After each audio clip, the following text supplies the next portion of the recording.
우리 열차는 더 이상 부산으로 운행할 수가 없게 됐습니다.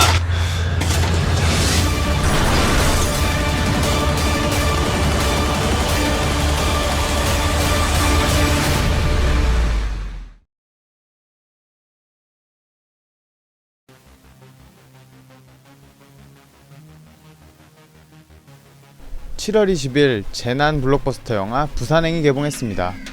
호평과 혹평을 동시에 받으며 8월 7일의 관객 수는 1000만을 넘어섰는데요. 다른 명작 재난 좀비물과 공통점과 차이점으로 살짝 비교해보며 칭찬과 비난의 이유를 알아볼까요? 먼저 다른 좀비 영화와의 가장 큰 차이점은 역시 KTX 열차라는 한정된 장소가 배경이라는 점입니다. 좁고 밀폐된 장소 그리고 빠른 속도로 달리는 열차에서 좀비에게 쫓기는 것이 일반 도시를 무대로 한 다른 좀비물에 비하여 더 큰 긴장감과 몰입감을 줄 수 있었습니다.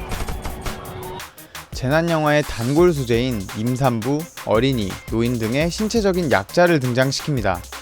명작이라고 알려진 좀비나 재난영화에서도 대부분 신체적 약자를 자주 등장시키는데요. 이는 약자를 보호함으로써 재난 좀비 영화의 극적인 상황들을 부각시킵니다. 영화 내에서 서구의 딸인 수환과 임산부인 성경, 할머니 인길, 노숙자로 구성된 신체적 약자들이 서구 일행과 떨어지게 됩니다. 이를 구출하러 감으로써 영화의 상황을 극적으로 만들고 관객들의 긴장감을 한층 올렸습니다. 거기에 부산행은 서구의 딸인 수환의 시선으로 봄으로써 극적인 상황뿐 아니라 어른들의 이기심을 한층 더 부각시킵니다. 부산행에 나오는 좀비들은 식인행위를 하지 않습니다. 부산행의 좀비들은 유명한 좀비 영화 28일과 설정이 비슷합니다.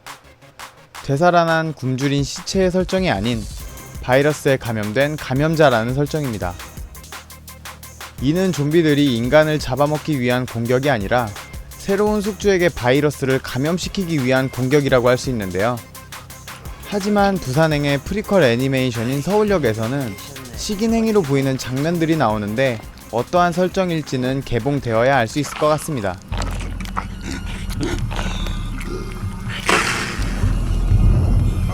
형님 뭐하고 계세요?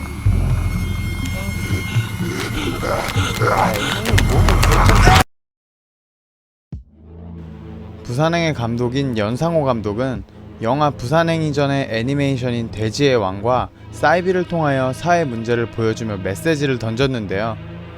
부산행에서도 이러한 메시지를 던지고 있습니다. 재난영화에서 단골 소재로 나오는 사회 비판과 인간의 이기적인 면에 초점을 맞추는 것입니다. 먼저 좀비가 등장하여 전국이 풍비박산나고 있는데도 단순 시위와 폭동으로 치부하여 사건이 더 커지지 않게 덮으려는 것과 사람들이 진실을 알게 되면 더 큰 패닉으로 번질까봐 안전하다고 눈 가리고 아웅하는 정부의 모습을 보여주며 사회 비판을 하였습니다. 뿐만 아니라 KTX 열차 안에서도 극한 상황에서의 개인의 이기심을 잘 보여줬습니다. 영화는 아니지만 좀비 시리즈인 워킹데드에서도 서로 자신과 자신의 집단의 생존을 위하여 타 집단을 배제하고 심지어 약탈을 위해서 죽이기까지 합니다. You can breathe. You can blink. You can cry. Hell, you're all gonna be doing that. 워킹데드 정도는 아니지만 부산행에서도 극한의 상황에서의 개인과 내 집단에 대한 이기심이 잘 나타납니다. 극중 버스회사 상무 용석이 자신들의 안전한 상황을 위하여 타인들을 무참히 내버리는 모습이 등장합니다. 용석이 자신의 안전을 위해서 타인을 죽음으로 내모는 모습은 비난받아 마땅하지만 그의 행동 전부가 잘못됐다고 비난할 수 있을까요? 실제로 영화 초반부에서 서구도 상하와 성경이 좀비를 피하여 도망칠 때 문을 닫아버리려고 하죠. 또 영화에 등장하는 승무원도 중간에 정차하는 대전역까지는 사람들을 구하려고 노력했으나 점차 상황이 안 좋아지자 자신들의 생존을 위해 이기적인 행동을 하기 시작합니다. 이건 누가 누구를 쉽게 비난할 수 없는 극한 상황에서의 이기심을 나타낸 것 같습니다.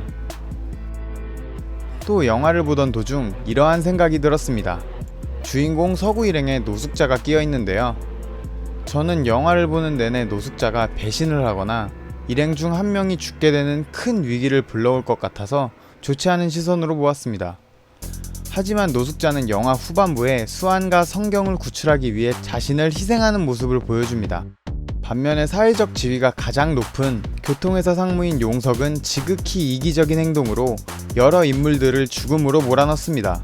우리가 자주 편견에 가득 찬 시선으로 보는 노숙자는 자신을 희생하여 사람들을 구하고, 재산이 많고 사회적 지위가 높은 용석은 노블레스 오블리주는 엿바꿔먹은 캐릭터로 나옵니다. 저만 색안경을 끼고 노숙자를 봤는지는 모르겠지만 이것 또한 감독이 우리에게 던지는 메시지가 아닐까요? 이러한 점들이 재난영화 부산행에 담겨있는 비판적인 메시지였습니다. 좀비 영화나 게임을 좀 접해보신 분들이라면 좀비와 싸운다고 하면 먼저 떠오르는 게 총과 칼 같은 무기로 머리를 쏘거나 자르는 것을 떠올리는데요. 다른 좀비물과는 다르게 무기가 굉장히 부족합니다.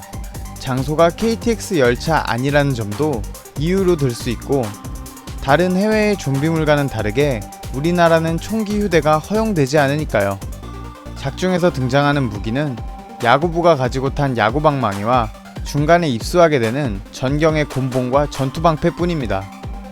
이러한 설정 역시 좀비를 쉽게 처치할 수 없는 요소로 작용하여 관객의 긴장감을 고조시킬 수 있었습니다. 됐어? 준비됐어? 네. 액션.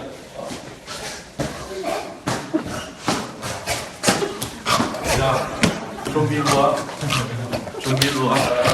좀비 일로 와나? 여타 재난영화와는 다르게 사건 진행이 굉장히 빠릅니다. 그로 인하여 재난영화의 초반부에서 인물관계와 사건 전개에 대한 배경 설명으로 느껴질 수 있는 지루함이 없고 긴박감과 긴장을 계속 유지시켜줍니다. 하지만 사건의 개연성과 인물 간의 사연을 잘 담아내지 못하는 단점이 있습니다. 영화 후반부에 나름 중요한 장면이라고 할 수 있는 종길 할머니가 자신들의 이기적 행동의 결과로 좀비가 된 자신의 언니 인기를 보게 되자 멘붕에 빠지게 되고, 이기적인 행동과 언행을 하고 있는 자신의 일행을 보고 좀비에게 문을 열어주는 장면은 영화 전개상에 있어서 나름 중요한 장면이라고 할 수 있는데, 빠른 전개 속도로 인하여 그에 대한 개연성이 조금 떨어집니다. 좀비 영화 중 역대 최고 관객 수를 기록한 월드워 Z에서는 좀비로 변하는 감염 속도는 감염 후 12초로 동일하게 설정되었고, 또 명작 좀비 영화에 항상 거론되는 새벽의 저주와 28일 후에서도 월드워 Z처럼 12초로 동일하지는 않지만 좀비로 변하는 시간이 비교적 비슷하게 설정되어 있습니다. 하지만 부산행에서의 우석과 상아는 다른 인물들과 비교하여 감염 속도가 화기하게 느립니다. 그로 인해 스토리상의 재미는 줄 수 있으나 몇몇 관객은 그런 장면을 보고 왜 쟤네는 저렇게 좀비로 느리게 변하지? 라고 하시며 몰입에 방해를 받으셨을 겁니다. 그 이유는 인터뷰에서 밝혔는데, 물린 부위에 따라서 감염 속도가 다르다는 설정이라고 합니다.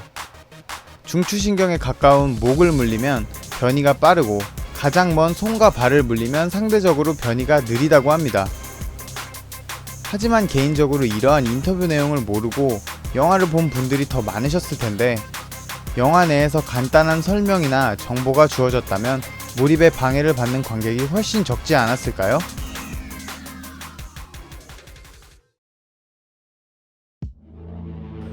다른 재난 영화와 좀비 영화와는 다르게 사건이 일어난 원인, 그에 대한 설명이 부족한 편입니다.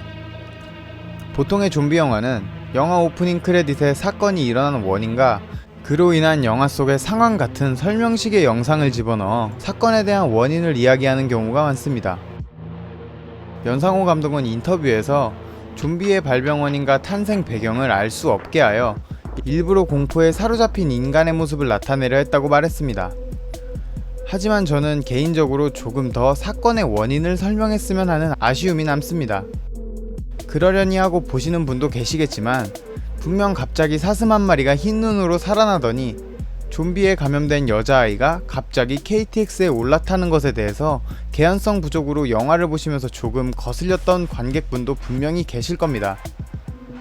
이는 아마도 후에 개봉할 부산행의 프리퀄 애니메이션인 서울역에서 다뤄질 것이라고 생각합니다만, 그래도 아쉬운 생각이 드는 건 어쩔 수 없네요. 아, 마지막으로 중요한 영상이 하나 있습니다.